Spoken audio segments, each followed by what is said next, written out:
Hello friends, आपका स्वागत है हमारे शॉर्ट ट्रिक की चैनल में। और आज मैं आपको एक मोटिवेशन लाइन बताना चाहूँगी। उसके बाद में हम पेपर के बारे में बात करेंगे कि इतिहास रचने के लिए कलम की ज़रूरत नहीं होती है। इतिहास रचने के लिए कलम की ज़रूरत नहीं होती है। इतिहास रचने के लिए तो हौसलों और जुनून की ज़रूरत होती है। चलो हम अब पेपर के बारे में बात करते हैं। तो आज का हमारा पहला प्रश्न है, ICC under 19 cricket world cup 2022 कहाँ आयोजित किया गया था। तो ICC under 19 cricket world cup 2022 का हमारा वेस्ट इंडीज साइड में आयोजित किया गया था। फिर आता है हमारा नेक्स्ट क्वेश्चन, गुलाबो सपेरा किस नृत्य शैली से संबंधित है। तो ये गुलाबो सपेरा हमारी कालबेलिया नृत्य शैली से संबंधित है। फिर आता है हमारा नेक्स्ट क्वेश्चन, योजना आयोग का नाम बदलकर क्या रखा गया था। तो हमारी योजना आयोग का नाम बदलकर नीति आयोग रखा गया था। और नीति आयोग का गठन हमारा 1 जनवरी 2015 में हुआ था।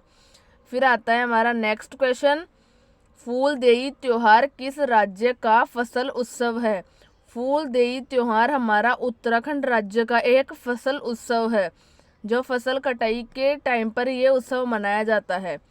फिर आता है हमारा नेक्स्ट क्वेश्चन, किसके कारण हड्डियां कमजोर और दांतों का क्षय रोग हो जाता है। तो हमारे कैल्शियम तत्व की कमी से हड्डियां कमजोर और दांतों में क्षय का रोग हो जाता है।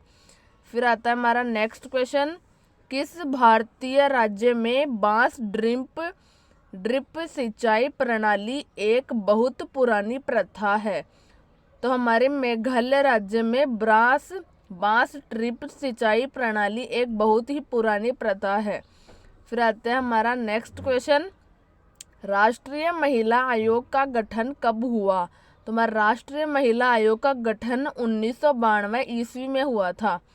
फिर आता है नेक्स्ट क्वेश्चन, संविधान के किस अनुच्छेद के तहत राज्यों के राज्यपाल को अध्यादेश जारी करने का अधिकार दिया गया। तो हमारे अनुच्छेद 213 में ये अधिकार दिया गया था।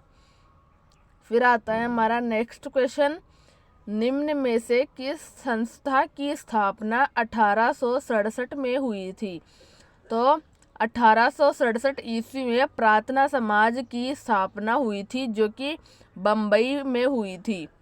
फिर आता है हमारा नेक्स्ट क्वेश्चन, हरित क्रांति के जनक नॉर्मन बोरलग किस देश के थे।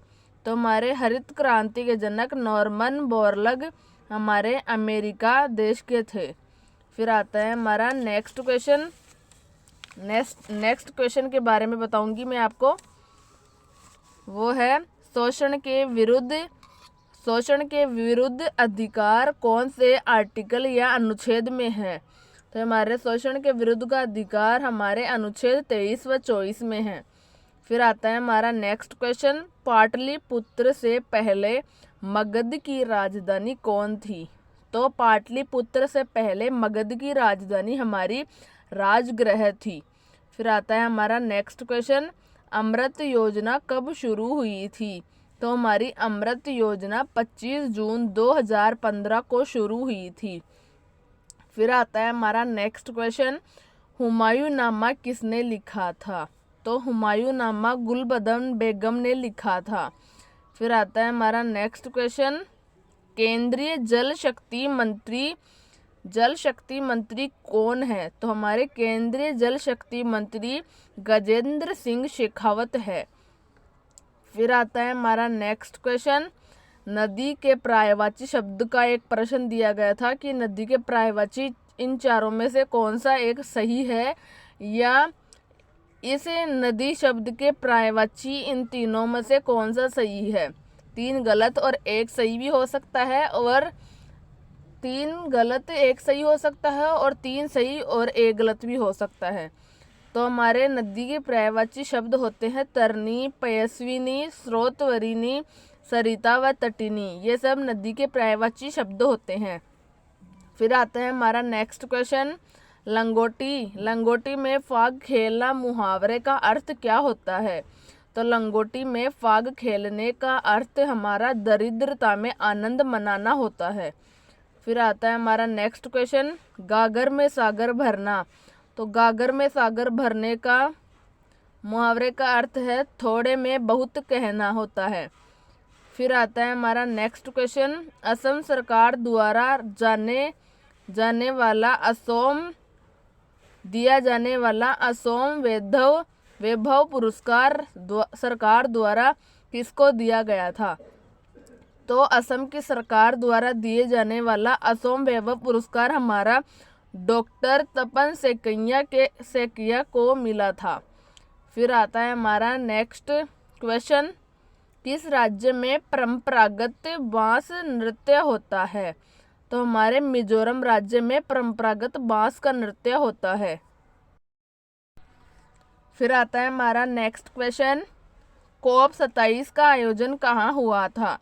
तो हमारा COP 27 का आयोजन शर्म अल शेख में हुआ था, जो कि एक मिस्र का स्थान है। फिर आता है हमारा नेक्स्ट क्वेश्चन, निर्माण का विलोम शब्द क्या होता है? तो निर्माण के विलोम शब्द एक तो ध्वंस होता है और एक नाश होता है। हमें ऑप्शन के हिसाब से राइट टिक करना था कि कौन सा हमारा निर्माण का विलोम शब्द होता है। फिर आता है हमारा नेक्स्ट क्वेश्चन, पूर्व और उत्तर के बीच की दिशा को क्या कहा जाता है? कि पूर्व और दिशा की बीच की दिशा को एक तो पूर्वोत्तर कहा जाता है और इनका बीच की दिशाओं का एक अलग से नाम भी दिया गया है, जैसे आग्नेय दिशा, ईशान दिशा। तो हमारी पूर्व और उत्तर के बीच की दिशा को ईशान दिशा के नाम से जाना जाता है। Thank you friends watching my video. Please subscribe my channel short tricky. अगर आपको हमारे वीडियो लगातार पसंद आ रहे हो तो कमेंट बॉक्स में कमेंट करके ज़रूर बताएं। धन्यवाद।